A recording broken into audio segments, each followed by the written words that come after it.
प्यारे बच्चों, मजा में हशो।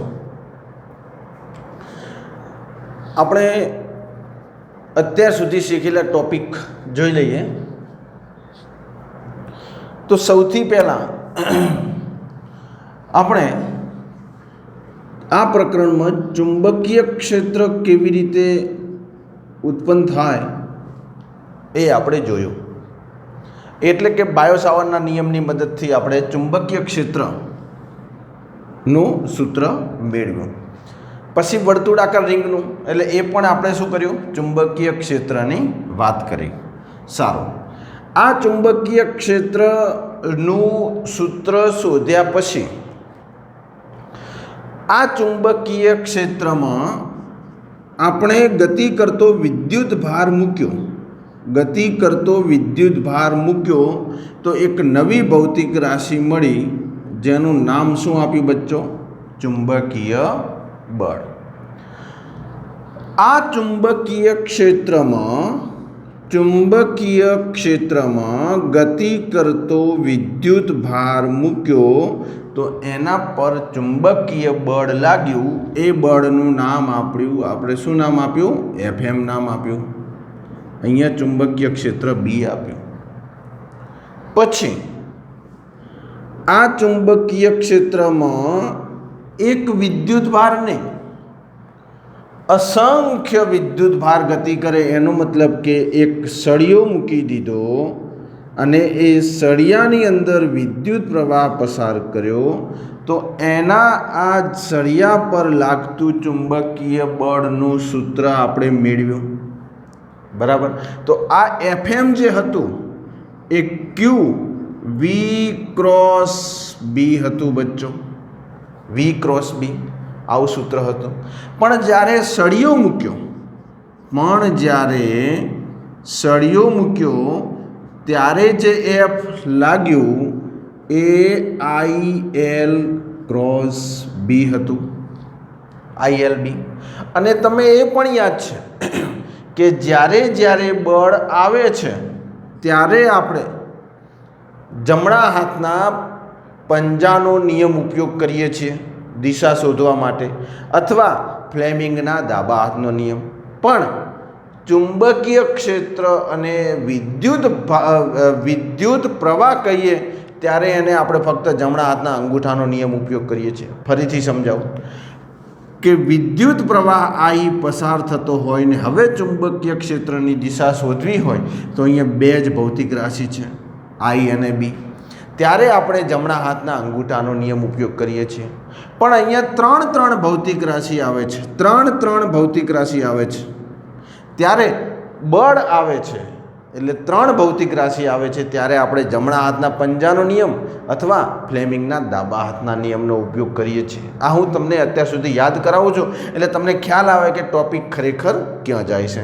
હવે સળિયા પર લાગતું બળ શોધી નાખ્યું તો હવે આપણે કંઈક સળિયાનું બીજું બનાવીએ। શું બનાવીએ? તો આ ટોપિક છે અત્યાર સુધી આપણે ભણતા યાદ, તમે 2 ભૌતિક રાશિ શીખ્યા, ચુંબકીય ક્ષેત્ર અને ચુંબકીય બળ। એમાં ચુંબકીય બળ જો વિદ્યુત ભાર હોય તો આ રહી, અને જો સળિયો હોય તો આ બળ આટલું લાગે। હવે આનાથી આગળ આવે ટોપિક, ટોપિક સાંભળજો બરાબર, કે આની જગ્યાએ, આ સળિયાની જગ્યાએ આપણે એક લૂપ બનાવી દઈએ, આવી સળિયાની લૂપ બનાવી દઈએ। એક લાંબો સળિયો હતો, આ સળિયાને વાળીને અહીંયાથી વાળી નાખ્યો, આવી રીતે બનાવ્યો, અહીંયાથી વાળી અને આવી રીતે એક ચોરસ લૂપ બનાવી દીધી, આવી રીતે ચોરસ લૂપ સળિયો વડે। અને હવે આ ચોરસ લૂપને ચુંબકીય ક્ષેત્રમાં મૂકી દીધું તો એના પર કેવું બળ લાગે એ આપણે શીખવાનું છે। એના પછી વર્તુળાકાર લૂપ, આની વર્તુળાકાર લૂપ બનાવીએ, એને ચુંબકીય ક્ષેત્રમાં મૂકી દઈએ તો એના પર કેવું બળ લાગે, કેવી અસર થાય એ આપણે શોધવાનું છે। પણ સાંભળજો, આ ટોપિક ચલાવું એના પહેલાં હવે તમને ખ્યાલ આવ્યો ને, સૌથી પહેલાં એકલો વિદ્યુત ભાર મૂક્યો, પછી એલ લંબાઈનો સળિયો મૂક્યો, પછી ચોરસ લૂપ મૂકી, પછી ગોળ લૂપ મૂકી, પણ એની વચ્ચે આ બંનેની વચ્ચે એક ટોપિક આપણે લઈ લઈએ જે આજનો ટોપિક છે, એટલે તમને ખ્યાલ આવે કે ખરેખર આપણે શું ભણવા જઈ રહ્યા છીએ એટલો ખ્યાલ હોવો પડે ને. શું ભણો છો એ તો તમને ખ્યાલ હોવો પડે. ઓકે, તો વચ્ચે એક આપણે ટોપિક લઈ લઈએ બચ્ચો, અને એ ટોપિક છે આજનો. જો તમે ટોપિક વાંચ્યો હોય તો તમને જરા થોડો અંદાજ આવશે કે સર ચલો તો પછી આને હું હાલ જવા દો. ચુંબકીય ક્ષેત્ર તો રાખું જ છું, ચુંબકીય ક્ષેત્ર બચ્ચો હું રાખું છું, આવી રીતે ચુંબકીય ક્ષેત્ર રાખું છું. ક્લિયર? વિદ્યુત ભારને જ મૂકવો છે, એટલે તમે કહેશો સર વિદ્યુત ભાર વાળો તો ટોપિક તમે લઈ લીધો, તો હવે શું બાકી રહ્યું? બાકી રહ્યું એનો રસ્તો. કોનો રસ્તો? ચુંબકીય ક્ષેત્રમાં વિદ્યુત ભારનો રસ્તો. વિદ્યુત ભાર કેવા આકારે ગતિ કરશે? વિદ્યુત ભારને તમે ચુંબકીય ક્ષેત્રમાં મૂકી દીધો, ઓકે, પણ એ કેવી ગતિ કરશે? એ ગોળ ગતિ કરશે, અસ્તવ્યસ્ત ગતિ કરશે, તરંગ જેવી ગતિ કરશે? એ ક્યાં ખબર છે? તો આ વચ્ચેનો ટોપિક તમને ખ્યાલ આવ્યો ને? પહેલાં ક્યુ મૂકી દીધો, પછી સળિયો મૂક્યો, પછી લૂપ મૂકી, પણ વચ્ચે કે જ્યારે તમે વિદ્યુત ભાર મૂકો છો તો એ કેવી ગતિ કરશે? તો એનું હું અત્યારથી નામ આપી દઉં બચ્ચો, એ હેલિકલ ગતિ કરશે. કેવી ગતિ કરશે? હેલિકલ ગતિ કરશે. અને હેલિકલ ગતિ કેવી એ આજે મારે તમને સમજાવવી છે. હેલિકલ ગતિ કેવી એ મારે તમને સમજાવી છે. તો હેલિકલ પાથ જરા તમે જોઈ લો કે આવો જે પાથ હશે એને આપણે હેલિકલ પાથ કહીશું. આવી ગતિ કેવી રીતે કરે એ શીખવાનું છે. અને આના પછીના લેક્ચરમાં આ જે વિદ્યુત ભાર છે એને હું ચુંબકીય ક્ષેત્રમાં તો મૂકીશ, પણ સાથે સાથે વિદ્યુત ક્ષેત્રમાં મૂકીશ. અને વિદ્યુત ક્ષેત્ર અને ચુંબકીય ક્ષેત્ર એકબીજાને બચ્ચો કેવું છે, લંબ છે કે સમાંતર, એની આપણે વાત કરવા જવાના છીએ. અને એના બેઝ ઉપર એક રચના બને છે જેનું નામ છે સાયક્લોટ્રોન. એ આપણે આના પછીના લેક્ચરમાં શીખવાનું છે, પણ એના સિદ્ધાંત રૂપે આજે આ ચુંબકીય ક્ષેત્રમાં વિદ્યુત ભારની ગતિની ચર્ચા કરવાની છે. પ્રશ્ન વાંચો બચ્ચો, ક્લિયર થશે તમને. સમાન ચુંબકીય ક્ષેત્રને લંબ રૂપે પ્રારંભિક વેગથી ગતિ કરીને દાખલ થતા વિદ્યુત ભારિત કણની ગતિની ચર્ચા કરો અને એનો પાથ દર્શાવો. તો આજના ટોપિકની તમને ખબર પડી છે બચ્ચો. ઓકે, તો શરૂ કરું છું એના વિદ્યુત ભારના રસ્તાને. વિદ્યુત ભાર આવી રીતે ચુંબકીય ક્ષેત્રમાં ગતિ કરશે અને એ આપણી ચોપડીમાં પેજ નંબર 137, 138 એના એ પેજ ઉપર આપેલું છે બચ્ચો. ઓકે, તો હું સ્ટાર્ટ કરું છું. હવે તમે એક અહીંયા શબ્દ વાંચ્યો હોય તો થિયરી ચલાવવાની સ્ટાર્ટ કરું છું. તમે હાલ કશું લખતા નહીં બચ્ચો. હું આ નિયમિત ચુંબકીય ક્ષેત્ર દોરું છું. આ મારું નિયમિત ચુંબકીય ક્ષેત્ર છે અને પછી હું તમને મસ્ત રૂપાળું આકૃતિ, આને હું નામ આપું આકૃતિ 1, કારણ કે આપણે સમજવું છે, આપણે આને સમજવું છે. પછી લખશું તો પછી લખવાનું તો છે જ, પણ સમજ્યા વગર શું લખશો? તમે સમજ્યા વગર શું લખશો બચ્ચો? તો તમે ભણવા માટે રેડી છો? પાણી પી અને તમે બેઠા હશો. બચ્ચો મેં ચોકડી દોરી એટલે તમને ખ્યાલ આવશે, બીજા કોઈને બતાવશો તમારા ભાઈ બહેન નાના હશે અને એને તો આ ચોકડી લાગશે, એને કહીશું સાહેબ કંઈક ગેમ રમે છે અહીંયાથી અહીં જવાનું એવું. ઓકે, પણ તમે જરા વિચારજો કે હું શું અહીંયા દોરી રહ્યો છું આકૃતિ. મારે તમને બે આકૃતિથી સમજ આપવી છે. ચોપડીમાં આ આકૃતિ છે. ઓકે, આપણે બે આકૃતિ, આ શું છે? ચુંબકીય ક્ષેત્ર. આ શું છે બચ્ચો? ચુંબકીય ક્ષેત્ર. આ ચુંબકીય ક્ષેત્ર શું? અંદર તરફ. આ ચુંબકીય ક્ષેત્ર ટોઈ. અને આ બંને આકૃતિ કેવી? અલગ. હો નકે કે સર આ બંને ભટકાય તો ભટકાવાના નહીં, બંને અલગ છે. ઓકે બચ્ચો, હવે તમે એક પ્રશ્નમાં જો ધ્યાન આપ્યું હોય તો એક શબ્દ તમારા આંખે વળગતો હશે, લંબરૂપે.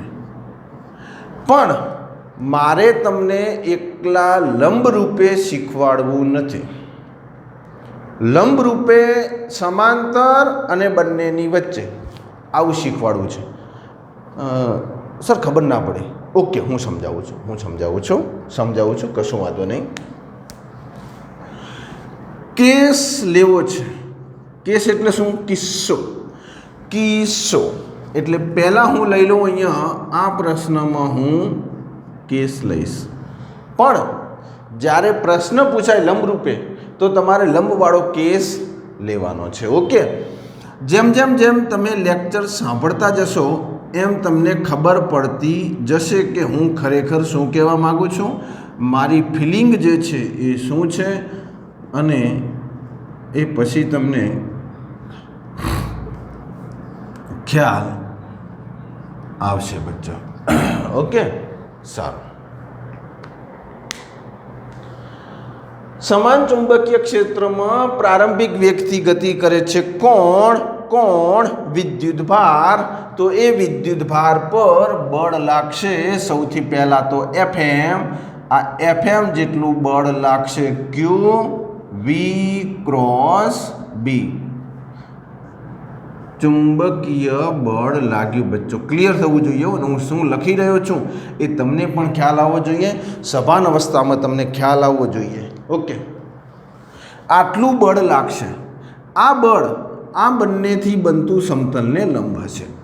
સારું. હવે હું જે થીટાની વાત કરું છું, થીટાની, આ ત્રણેય થીટા કેસની વાત કરું છું, એ આ બંને વચ્ચેનો ખૂણો. થીટા કોની વચ્ચેનો ખૂણો? તો કે વિદ્યુત ભાર જે છે એની વેગ અને બી વચ્ચેનો ખૂણો. બરાબર, આ થીટાની વાત કરું. એટલે આપણો જે પ્રશ્ન છે એ લંબરૂપે, એટલે આ કેસ છે. એટલે તમારે પરીક્ષામાં પૂછાય તો આ એકલો કેસ લખવાનો. પણ હું તમને ત્રણે સમજાવું છું. કેમ ત્રણે સમજાવું છું? તમને ક્લિયર કટ ખબર પડે એટલા માટે. જો એકલો કેસ સમજાવું તો બહુ ખબર પડે નહીં.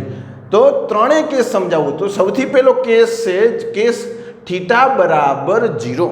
ઓકે, હવે તમે જરા ધીમે ટોપિક કઈ બાજુ જઈ રહ્યો છે તમને ખ્યાલ આવશે. સારું સાંભળજો. હા, જો થીટા બરાબર 0 એનો મતલબ કે પહેલા કેસની વાત કરું છું. હો ને, કેસ 1ની વાત કરું છું. કેસ 1, તો કેસ 1 આટલે લખું છું. જે કેસ 1 કેટલો છે? થીટા બરાબર 0. માટે Fm બરાબર QVB sin 0 બરાબર 0. આનો મતલબ હવે સમજો કે તમે કોઈ વિદ્યુત ભારને, પ્લસ વિદ્યુત ભાર આપણે લઈએ, કોઈ વિદ્યુત ભારને, Q વિદ્યુત ભારને ચુંબકીય ક્ષેત્રની ગતિની જ દિશામાં તમે એની ગતિ કરાવો છો. અહીંયા આ કેસમાં થીટા બરાબર 0 આવશે અથવા 180. એ બંને કેસ માટે સમાન આવશે, 0 આવશે. ઓકે, એટલે કાં તો તમે આની દિશામાં ગતિ કરાવો છો, કાં તો વિરુદ્ધ દિશામાં ગતિ કરાવો છો. આ તમને આ કેસમાં સમજવામાં બહુ બચ્ચો મદદ કરશે. એટલે સમજજો કે વિદ્યુત ભારને ગતિ કરાવો છો, એ વિદ્યુત ભાર ચુંબકીય ક્ષેત્રની દિશામાં છે. એનો મતલબ કે બંને વચ્ચેનો ખૂણો જે છે એ થીટા બરાબર 0 છે. તો કોઈ બળ લાગશે નહીં. અને કોઈ બળ નહીં લાગે એનો મતલબ શું? ન્યૂટનની ગતિનો નિયમ યાદ કરો. કોઈ પદાર્થ પર બળ ના લાગે તો કાં તો એ ગતિ કરતો હોય તો પોતાની ગતિ ચાલુ રાખે અને સ્થિર હોય તો પોતે સ્થિર રહે. ઓકે, એટલે આ ક્લિયર? પહેલો કેસ ક્લિયર. એટલે આની અંદર તો કશું હતું નહીં, પહેલા કેસમાં કાંઈ હતું નહીં. આ એ તમે આ ચુંબકીય ક્ષેત્ર પૃષ્ઠને લંબ છે, તો લંબ છે તો તમે આમ નાખી દો. ચલો લાવ્યા અહીંયાથી, ચલો મને આપો, હાડો, ચલો મને વિદ્યુતભાર આપો, ચલો મને વિદ્યુતભાર, હા આપ્યો, વિદ્યુતભાર આપ્યો, જવા દો. શું થયું? બળ લાગે નહીં. જેટલી ગતિથી નાખ્યો એટલી જ ગતિથી ગતિ કરશે, એટલા જ વેગથી ગતિ કરશે. કેમ? કારણ કે કોઈ બળ લાગતું નથી. ફિલિંગ આવે છે? ઓકે, સારું. બીજો બહુ અગત્યનો કેસ બચ્ચો, એ તો આખો પ્રશ્ન છે લંબરૂપે, બહુ અગત્યનો. ઓકે, સારું. તો બીજો કેસ જોઈએ. હવે તમે અત્યારે જો કે શાંતિથી સાંભળતા જશો, ફરીથી શાંતિથી સાંભળો. કેસ 2. કેસ 2, કિસ્સો 2. થીટા બરાબર 90, તો FM બરાબર QVB sin 90, એનો મતલબ કે એક બચ્ચો મહત્તમ બળ લાગશે. બળ મહત્તમ લાગશે. દિશા જમણા હાથના પંજાના નિયમની મદદથી નક્કી કરું છું. તો હવે બંને આકૃતિમાં મારે તમને સમજાવવું છે કે ખરેખર શું વસ્તુ બને છે. તો આની દિશા સમજાવવા માટે કઈ આકૃતિ, હું જો તમને કઈ આકૃતિથી સમજાવું તો મસ્ત રીતે સમજી શકાય, તો આકૃતિ 2, તો આપણે એનો ઉપયોગ કરીશું. હવે તમને ખ્યાલ આવ્યો ને કે અલગ અલગ આકૃતિથી કેમ સમજાવવામાં આવે છે. એનું કારણ એક જ છે કે જે આકૃતિથી સારી રીતે ખબર પડતી હોય ત્યાં આપણે સમજાવીએ છીએ. ઓકે, આમાં તમને હું સમજાવું. કેટલો ખૂણો છે બંને વચ્ચેનો? 90. કયા બે? તો કે V અને B. V અને B એટલે શું? તો કે આ. ઓકે, તો B કઈ દિશામાં? પૃષ્ઠને લંબ, અંદરની દિશામાં. તો શું આ અંદરની દિશામાં હોય, આ ચુંબકીય ક્ષેત્ર અંદરની દિશામાં હોય તો V ને આ રીતે ગતિ કરાવી શકાય? તો કે હા, ગતિ કરાવી શકાય. કેમ? કારણ કે બંને એકબીજાને કેવા થાય? લંબ થાય. આવી રીતે ગતિ કરાવી શકાય? કરાવી શકાય. આવી રીતે કરાવી શકાય, આવી રીતે કરાવી શકાય. આમ ના કરાવી શકાય. આ 0 થઈ ગયો. આમ ના કરાવી શકાય. આપણા કેસમાં આપણા કેસમાં 90 બનાવવાનો છે, આ 180 બની ગયો. આપણે 90 બનાવવાનો છે. ચુંબકીય ક્ષેત્ર પૃષ્ઠને લંબ મેં લઈ લીધું છે. બે આકૃતિમાં મને આ યોગ્ય લાગે છે. મને એવું લાગે છે કે હું આ આકૃતિમાં સમજાવીશ તો તમને સારી સમજણ પડશે, એટલા માટે આ આકૃતિ, પછી તમારે આમાં સમજવું હોય તો સમજાવીશ. ઓકે, તો ચુંબકીય ક્ષેત્ર આવી રીતે છે તો એને લંબ વિદ્યુતભાર જે છે એ આમ ગતિ કરે અથવા આવી રીતે ગતિ કરે. તો આ બંને લંબ છે. ઓકે, તો મારે આમ ગતિ કરાવવી છે. તો હવે શું કર્યું? તમે V વેગથી ગતિ કરતો વિદ્યુતભાર ચુંબકીય ક્ષેત્રમાં મૂકી દીધો, બળ લાગશે. સારું, તો અહીંયા મૂકી દીધો મેં Q જેટલો વિદ્યુતભાર, જે આ દિશામાં ગતિ કરશે. આ દિશામાં ગતિ કરશે. બરાબર સાંભળજો, આ દિશામાં ગતિ કરશે. એટલે Q અને V એકબીજાને શું થયા? લંબ થયા. લંબ થયા. જોઈએ જમણા હાથના પંજાનો નિયમ. બળ કઈ બાજુ લાગે છે? બળ કઈ બાજુ લાગે છે જોઈએ. ચલો, ચુંબકીય ક્ષેત્ર આમ, આની દિશા, આ જે વેગની દિશા છે આમ. તો હવે બળ ક્યાં લાગ્યું બચ્ચો? ઉપર લાગ્યું. બળ ક્યાં લાગ્યું? ઉપર લાગ્યું. અને બળને ઉપર દર્શાવવા માટે હવે આ વિદ્યુતભાર છે હું આને આટલે દર્શાવું છું, કારણ કે આપણે ઉપર તરફ બળ લગાડ્યું. ચલો, આ Q વિદ્યુતભાર આ દિશામાં ગતિ કરી, આ દિશામાં ગતિ કરતાં માલુમ પડ્યું કે બળ એ તો ઉપર લાગે છે. એનો મતલબ કે વિદ્યુતભાર આમ નહીં જાય, વિદ્યુતભાર આમ જશે. આમ જશે. ઓકે, કેમ? કારણ કે આ દિશામાં બળ લાગ્યું, આ દિશામાં બળ લાગ્યું, અને આ દિશામાં બળ લાગ્યું એટલે બળ આ દિશામાં લાગ્યું બચ્ચો, અને વેગ આ દિશામાં, એટલે પોતે આવી ગતિ કરશે. સારું, આટલે વિદ્યુતભાર આવી ગયો. વળી પાછો વળી તમને એમ કે સાહેબ વેગ તો આ દિશામાં જ લાગશે, પણ જુઓ વળી ચુંબકીય ક્ષેત્ર અંદરની દિશામાં, વેગ આ દિશામાં, તો બળ મારી તરફ. તો હવે પાછું બળ ક્યાં લાગ્યું? બળ આમ લાગ્યું. તો વળી બળ આમ લાગ્યું તો સીધો જવાની જગ્યાએ વેગ આમ ખેંચે, બળ આમ ખેંચે, તો એ જશે બચ્ચો વચ્ચે. વળી આટલે આવીને આપણે વિચારીએ કે આટલે આવી ગયો, હવે વળી અહીંયાથી સટકી જવું જોઈએ આ વેગની દિશા, કારણ કે વેગની દિશા તો એના સ્પર્શકની દિશા, પણ જોઈએ બળ ક્યાં લાગે. બચ્ચો ચુંબકીય ક્ષેત્ર અંદર, વેગની દિશા આમ, તો બળ લાગે નીચે. એનો મતલબ કે બળ આને ક્યાં ખેંચે? અંદરની તરફ. વળી અંદરની તરફ ખેંચે તો આ બળ, આ વેગ અને આ વચ્ચે ગતિ કરશે, કારણ કે આ બંને ખેંચે છે તો આ વચ્ચેનો માર્ગ કાઢશે ને. એક આ જે છે આ વિદ્યુત બાર છે, એને જવું છે આમ, બળ લાગે છે આમ, તો એ શું કરશે? વચ્ચે ગતિ કરશે, વચ્ચે ગતિ કરશે. આવી રીતે જો આ વેગની દિશા, બળ ખેંચે છે આમ, તો જે આપણો વિદ્યુત બાર છે એ આમ ગતિ કરશે. હવે વળી અહીંયા પ્રશ્ન થાય કે વેગની દિશા આવી રીતે, વેગની દિશા આ બ્લેક પેન છે એ વેગની દિશા, બળ એને ખેંચે છે લંબ. બળ ક્યાંથી લાયા? તો કે જમણા હાથના પંજાનો નિયમ યાદ કરો, ચુંબકીય ક્ષેત્રની દિશામાં આંગળીઓ, અંગૂઠો વેગની દિશામાં, અંગૂઠો વેગની દિશામાં, આવી રીતે કર્યો. વેગ આ દિશામાં તો બળ નીચેની તરફ લાગે, તો આમ લાગે. આ વેગ છે, આ બળ છે, તો પેલું પાછો બદલે રસ્તો કાઢશે, તો આટલે આવી જશે. વળી આટલે આવ્યા પછી વળી આ તો એક સેકન્ડે બળ લાગે હો, આ તો હું તમને સમજાવવા માટે દોરું છું. આટલે આવ્યા પછી વળી વેગ આ બાજ જશે, પણ બળ આમ ખેંચે એટલે વળી આમ. ચુંબકીય ક્ષેત્રમાં વિદ્યુત ભારને મૂકતા, લંબ રૂપે મૂકતા એની જે ગતિ છે એ ગતિ બચ્ચો વર્તુળાકાર હોય છે. કેવી ગતિ હોય છે? વર્તુળાકાર.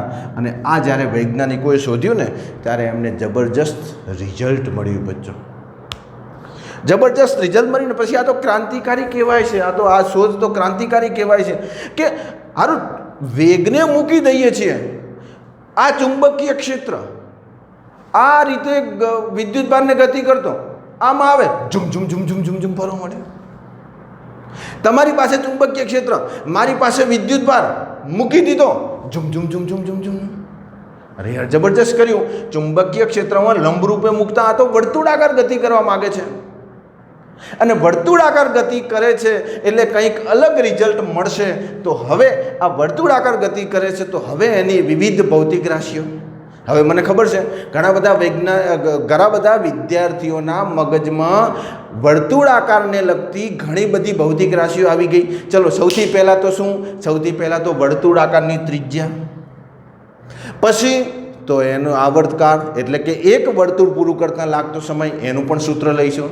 જો આવર્તકાળ હોય તો આવૃત્તિ પણ હોય, જો આવૃત્તિ હોય તો કોણીય આવૃત્તિ પણ હોય. આ જેટલી હું ભૌતિક રાશિ બોલ્યો, આ દરેક ભૌતિક રાશિના સૂત્રો મેળવવા છે, અને આ દરેક ભૌતિક રાશિ ઉપર સૂત્રો છે તો એના દાખલા પણ આવતા હશે.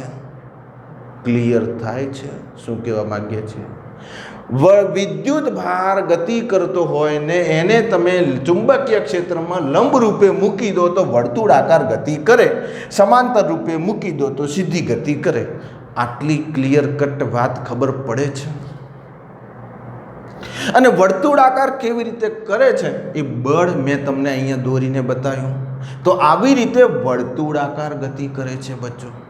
જો ચુંબકીય ક્ષેત્ર તમારી બાજુ હોત તો આવી રીતે ફરોત. ચુંબકીય ક્ષેત્ર અંદરની બાજુ છે, આવી રીતે ફરે છે, પણ લગાડે છે એનું અંદરનું બળ. તો બચ્ચો અંદરનું જે બળ લગાવે છે, કોઈ વર્તુળાકાર જે કોઈ પદાર્થ વર્તુળાકાર ગતિ કરતો હોય અને એ વર્તુળાકાર ગતિ કરતો હોય તો એને બળ લાગે કેન્દ્ર તરફ, જેનું નામ કેન્દ્રગામી બળ. ફેંકાઈ જાય તો કેન્દ્ર ત્યાગી બળ. આવા બળની વાત કરવાની છે, બરાબર છે? તો આ આકૃતિમાં સમજવું છે. ઓકે, આ આકૃતિમાં સમજી લો. ચુંબકીય ક્ષેત્રની દિશા આમ, તો સર એક કામ કરો, વેગને આમ લંબ લગાવી દો, અથવા આવી રીતે લગાવી દો, અથવા આવી રીતે લગાવી દો, તો આ લંબ થશે. કશું વાંધો નહીં. ચુંબકીય ક્ષેત્રની દિશા આમ અને હું વેગને આમ લગાવી દઉં, એનો મતલબ કે આ વિદ્યુત ભાર ઉપરની તરફ બળ લાગે.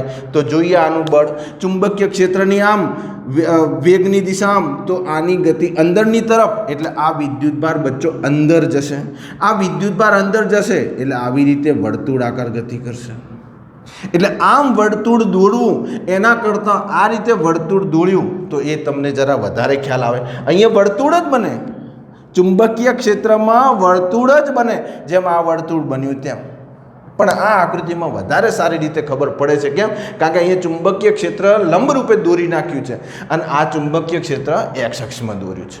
આવી રીતે ગતિ કરશે. કદાચ ચુંબકીય ક્ષેત્ર આમ હોય તો આવી રીતે પણ કરશે વર્તુળાકાર ગતિ કરશે. તો હવે આનું સમીકરણ મેળવું બચ્ચો.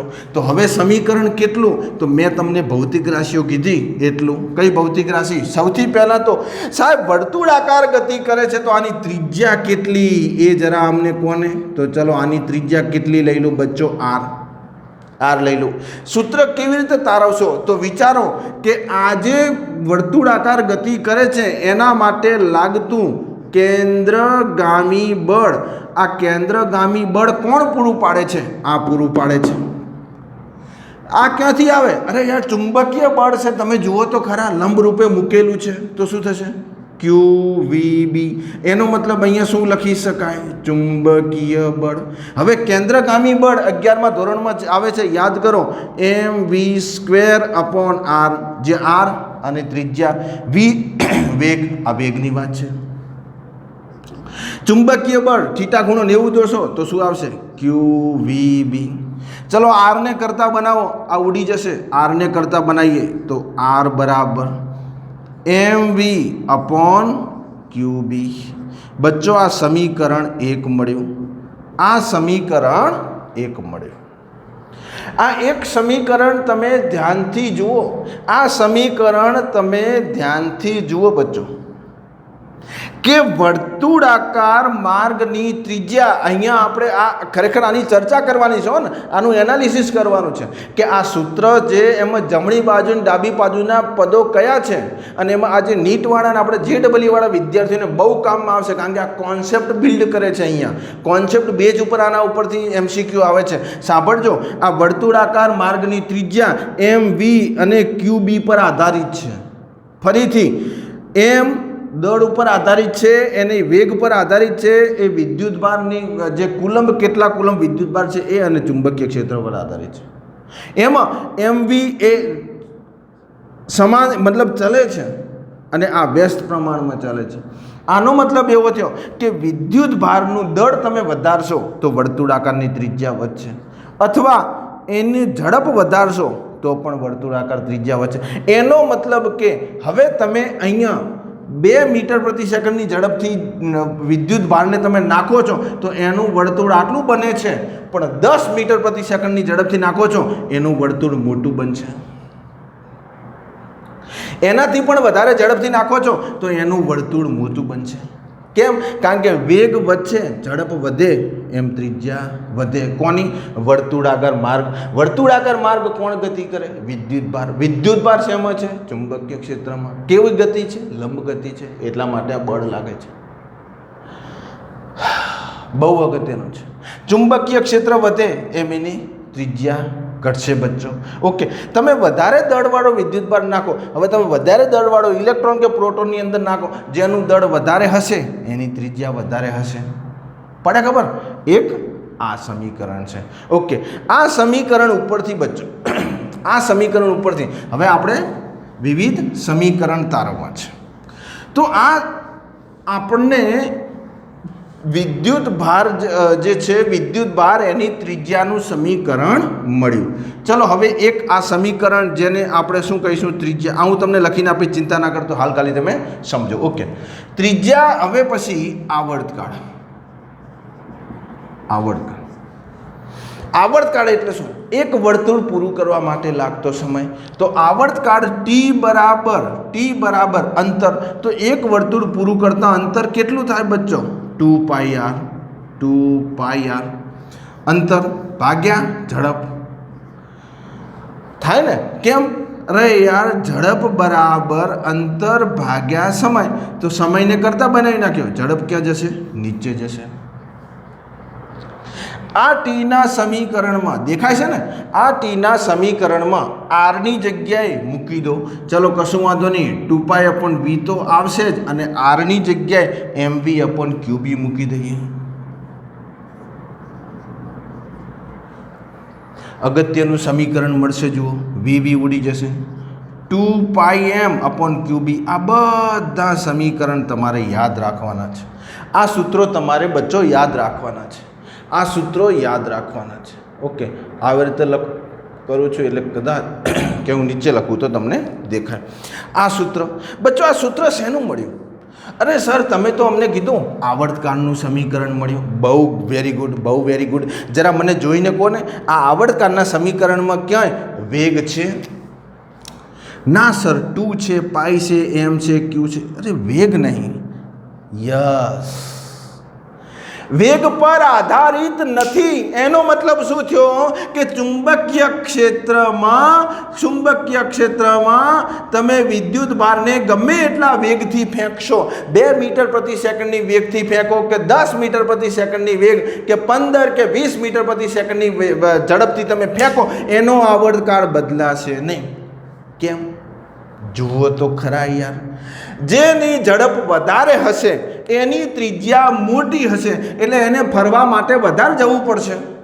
અને જેની ત્રિજ્યા નાની હશે એને આટલું નાનું વર્તુળ હશે, એટલે એ આટલા સમયમાં ફરીને આવશે. જેની ઝડપ વધારે, એની ઝડપ વધારે, તો અહીંયા આવતા તો બંને શું થઈ જશે? સમાન. સમય સરખો લાગશે. બચ્ચો બહુ અગત્યનું છે, MCQ પૂછાય છે. ઝડપ પર આધારિત નથી આવર્તકાળ. એ ચાહે તમે ગમે એટલે વેગથી ફેંકો, એ વેગથી ફેંકશો ને, વધારે ઝડપ હશે ને તો એનું વર્તુળ મોટું બનાવશે, તો વર્તુળ મોટું તો એ ફરવા વધારે જશે, અને પેલું જે ઓછો વેગ છે એ ફરવા ઓછો જશે. એટલા માટે બંનેનો સમય કેવો લાગશે? સમાન લાગશે. ટી સમાન લાગશે બચ્ચો. 2πm/qb. સારું, આજે વિદ્યુત ભારનો આવર્તકાળ શોધ્યો તો આની આવૃત્તિ કેટલી? આવૃત્તિ કેટલી? આવૃત્તિ એટલે ખબર છે ને, 1 સેકન્ડમાં થતા એની વર્તુળાકારની સંખ્યા. તો આવૃત્તિ તમને ખ્યાલ છે બચ્ચો, T = 1/f. T = 1/9. આપણે એને આવૃત્તિ કહીશું, આવૃત્તિને ન્યૂ કહીશું. આપણી નવી ચોપડીમાં આવૃત્તિ ન્યૂ છે. 11માંથી આપણે ટેવ પાડતા આવ્યા છીએ, હવે આપણે ન્યૂ લખીશું. તો T = 1/9, અથવા ન્યૂ શોધવી છે તો 1/t. શું ટીનું આપણી પાસે સૂત્ર છે? આ છે. તો શું કરવાનું? આનો વ્યસ્ત કરવાનું, qb/2πm. ક્લિયર બચ્ચો? આ આપણને આવૃત્તિનું સમીકરણ મળ્યું. આ આવૃત્તિના સમીકરણ મેળવ્યા પછી કોણીય આવૃત્તિ, તો વળી કોણીય આવૃત્તિ આપણને ખબર છે બચ્ચો. કોણીય આવૃત્તિ, ચાલો કોણીય આવૃત્તિ શું થશે? ઓમેગા બરાબર 2πν. તો 2π અને ન્યૂની જગ્યાએ qb/2πm. 2π ની 2π જગ્યાએ રાખ્યા, અને ન્યૂની જગ્યાએ મેં આ મૂકી દીધું qb/2πm. તો આ ઉડી જશે, qb/m ઓમેગા મળશે. આ બધા જે મેં બોક્સમાં જે લખ્યા છે સૂત્રો, એ તમારે બચ્ચો યાદ રાખવાના છે. કયા? એક તો વર્તુળાકારની ત્રિજ્યા, ક્યારે? જ્યારે લંબરૂપો મૂકે ત્યારે. કોની? વિદ્યુત ભારની વર્તુળાકારની ત્રિજ્યા. એના ઉપરથી આવર્તકાળ. તમને યાદ રહે એટલા માટે મેં એવી રીતે જ લખ્યું છે કે આર ઉપરથી પછી આવર્તકાળનું સૂત્ર, આવર્તકાળના સૂત્રમાં આરની જગ્યાએ મૂકી દીધું, આવર્તકાળ મળ્યો. એટલે તમે એક સૂત્ર યાદ રાખશો તો, અને કોન્સેપ્ટ જો તમને યાદ હશે તો આ બધા સૂત્રો ગોખવાની જરૂર નથી. આ ટી કર્યા પછી અહીંયા આપણને આવૃત્તિ, તો આવૃત્તિ પણ મળી જાય અને કોણીય આવૃત્તિ પણ મળી જાય. બચ્ચો આ મેં વાત કરી એ બીજા કેસની વાત કરી. ઓહ સર, ત્રીજો કેસ તો બાકી છે. યસ, ત્રીજો કેસ બાકી છે.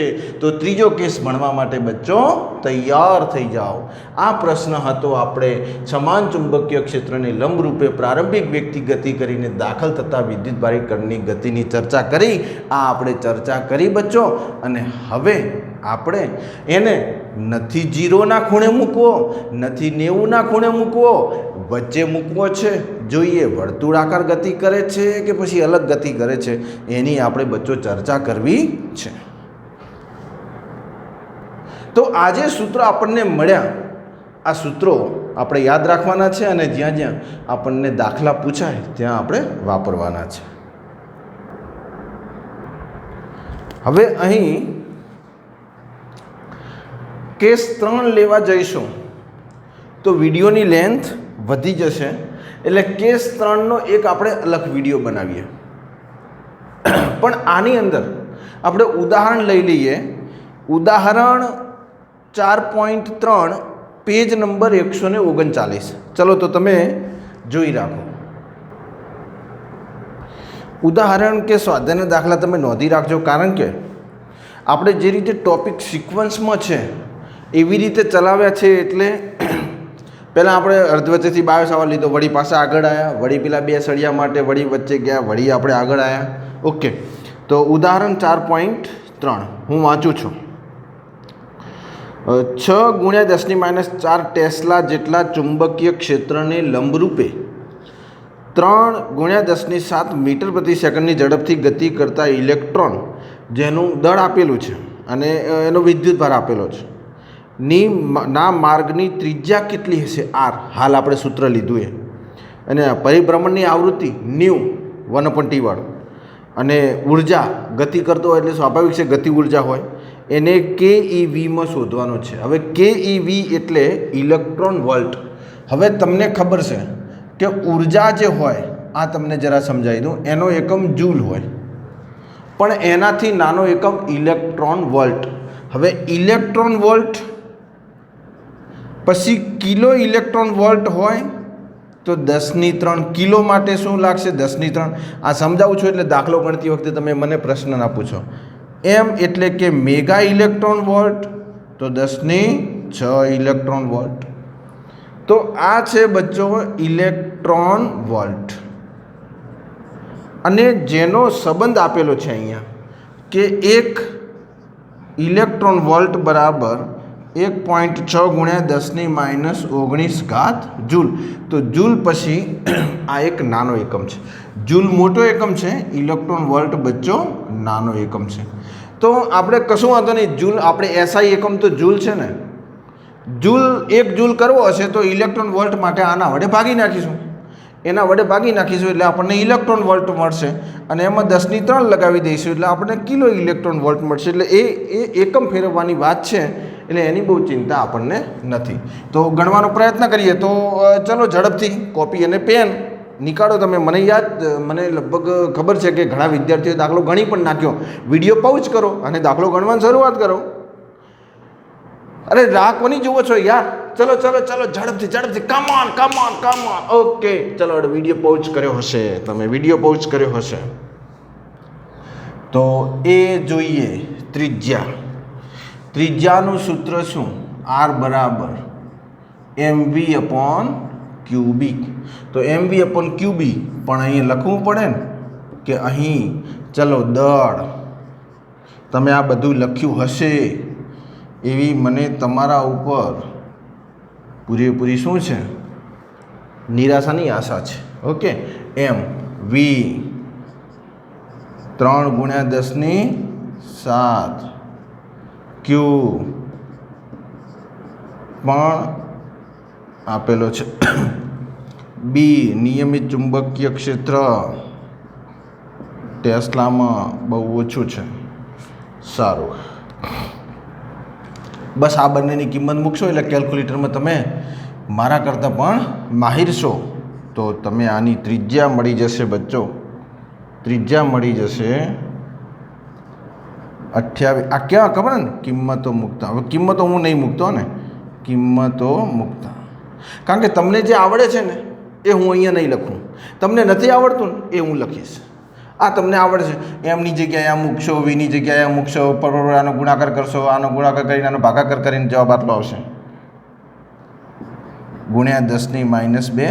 મીટર હોય તો મીટરમાં રાખો, સેન્ટીમીટરમાં તમને ઈચ્છા હોય તો સેન્ટીમીટરમાં કરજો. ચલો એ મળ્યો. સારું, બી. હવે બી માટે 2-3 સૂત્રો છે. હાલ આપણે બી માટે એક ન્યૂનું સૂત્ર મેળવ્યું હતું ને.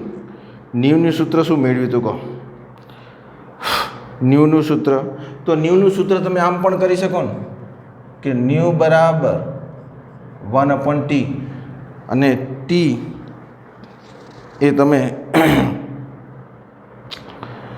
આની આગળ મેં લખ્યું હતું ને,